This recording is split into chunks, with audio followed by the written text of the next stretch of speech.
Hey guys, Whyt here to briefly discuss why I use Copic Markers and what pushed me towards that direction. Visually, you're going to be seeing me use Copic Markers and illustrating my characters from my series Apple Black, published and serialized on Saturday AM, where this is actually going to be a cover for Saturday AM 95, containing the first couple pages of Apple Black Volume 3, for those who are wondering. And just quick note, by the way, for those who are interested, Apple Black Volume 3 would be coming out sometime in 2019. That's the goal.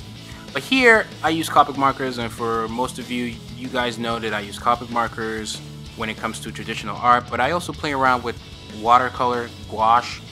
I've shown a couple illustrations that I've done, especially on Instagram, but I'll do more and maybe do a video here on YouTube as well. But when it comes to traditional works, especially on this channel, most of it is Copic Markers. I also do digital stuff, and I have digital tutorials. I have Copic Marker tutorials that you guys can check out, and I'll leave links to those videos so you guys can go enjoy them and also learn from them. But specifically with Copic Markers, one thing to know right off the bat is they are expensive. Before I go any further, please support this channel by United States of smashing that like button and the subscribe button, accompanied with the bell so you stay notified each time I upload absolutely anything. And you can follow me on all my social media as well. Links to everything you could possibly need will be in the description below. First, I'd like to say markers, because as a kid, I, like to color like everybody else. And I like to color, during the days of when I like to draw stuff, whether it was indirectly helping me improve as an artist or not. I always wanted to experiment with colors, and at the time, I wasn't really big on stuff like watercolors or things like that. I just felt they were messy, and I just wanted to do some things, create my work quickly, and I always felt like markers were like a great way to do that. There are other tools that I want to explore, like pencil colors, Prismacolors type stuff, and maybe I'll experiment with those, try to learn those as best as I can, and maybe even do tutorials here on this channel as well. But with Copic Markers, well, not Copic Markers, the markers I used to use way back, they were trash, man. They were really trash. And this was like when I was growing up in Nigeria, so the markers there were like, quality wise, were trash, right? And they finished pretty quickly, they dried up pretty quickly, they even broke and just scattered pretty easily. And maybe because I was a kid as well, and so I was not taking care of them as well as I should have. Maybe a couple markers go missing. It was a mess either way, so I was trying to avoid a mess with watercolors, but I still found a way to make a mess of myself with the markers that I had. But I always like to experiment with them, even if I can't find my red and all I got is like a green and a blue, and somehow whatever I'm coloring, I find a way to make it work. It doesn't work. But I had always been a fan of markers, and one of my biggest dislikes with those markers was that you could easily see the strokes when you're using it, and especially if it's dried up. And obviously this applies to everything, all sorts of markers, even Copic Markers of today, but they dried up so quickly that everything kind of looked pretty bad. And so I fell in love with the brush tip of the Sketch Copic Markers and the Ciao Copic Markers, and how they blended so seamlessly. Once I got the word about Copic Markers, and when it really first started trending for people to use, and seeing other artists use it here on YouTube or other social media platforms, I kind of saved up to get them. They were really expensive, so I got the Ciao markers, which are the cheapest. And eventually I'll make a video that's kind of like a everything you need to know about Copic Markers type video, like a guide for beginners, and I'll also put that here on the channel, so again, subscribe. So I got the Ciao markers. The Ciao markers, obviously, they're smaller than the sketch markers or any markers after that, like the original markers, or I think there's like a chip one. There have been new ones popping out. But the Ciaos don't last as long, and this was also a way for me to test if I even liked them at all, and I loved them. It was a nostalgic feeling to back when I used to use markers, but also it was so much better. Like the quote-unquote technology here is so much better. It gave more options with the hard tip on one end and the brush tip on the other, giving more of a painterly feel to it, if that tickled your fancy.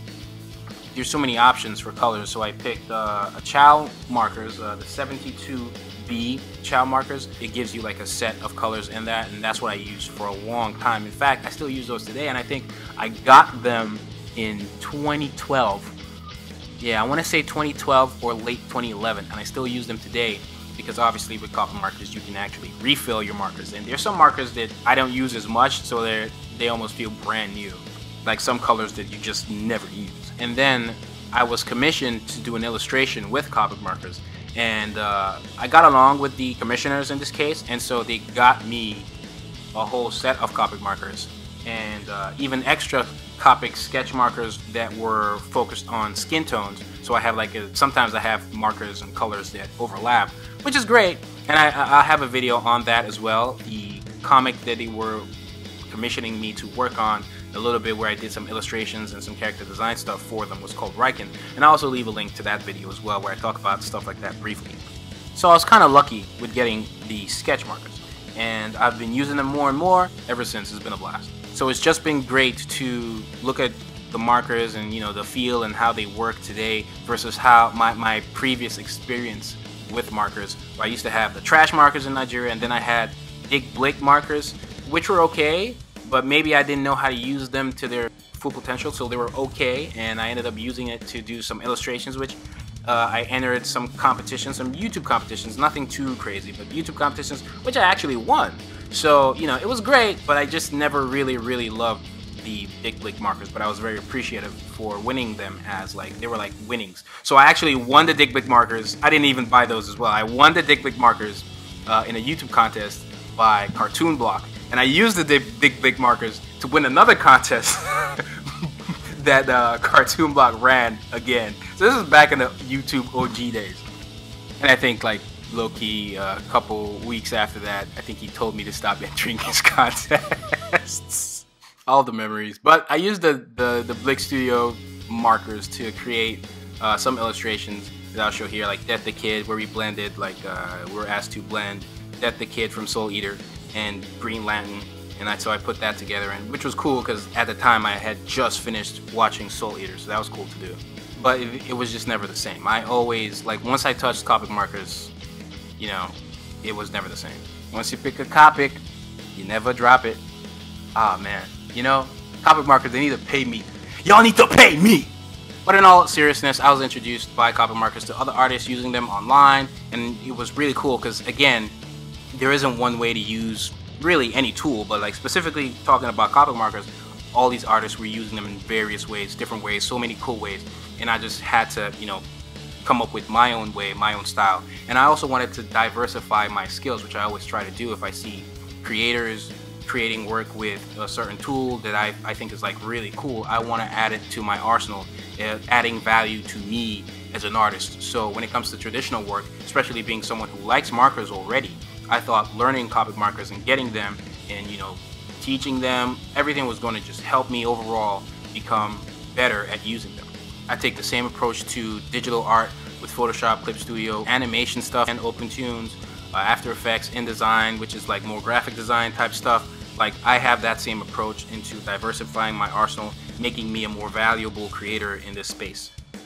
I don't have to master it all, but it's good to be at least pretty good at most of them. Another big reason why I like Copic markers is because of the familiarity with shonen work. Now, if you see my comics, even seinen work, my comics are very influenced by stuff like, you know, you see in Shonen Jump, the One Piece, Bleach, Naruto, and stuff like that. And when they did spread illustrations and big grandiose illustrations, it was so impressive. And I can't 100% say they used Copic markers, but they definitely used something similar, and so I wanted to learn that and give my work that same feeling, because that's what inspired me to do what I do. It's not my only inspiration. I think inspiration for my works like Apple Black is not just like Japanese work, it's works from all over the place. I have inspirations from movies, like film, music videos even, religions, culture, history, and the list goes on. But those are major influences, obviously, and so trying to replicate that to a degree, giving that shonen sense of familiarity for people who like that work. If they see mine, they'll just get it. And I'm sure people who are listening to this video will understand what I'm saying automatically. One Punch Man is another influence.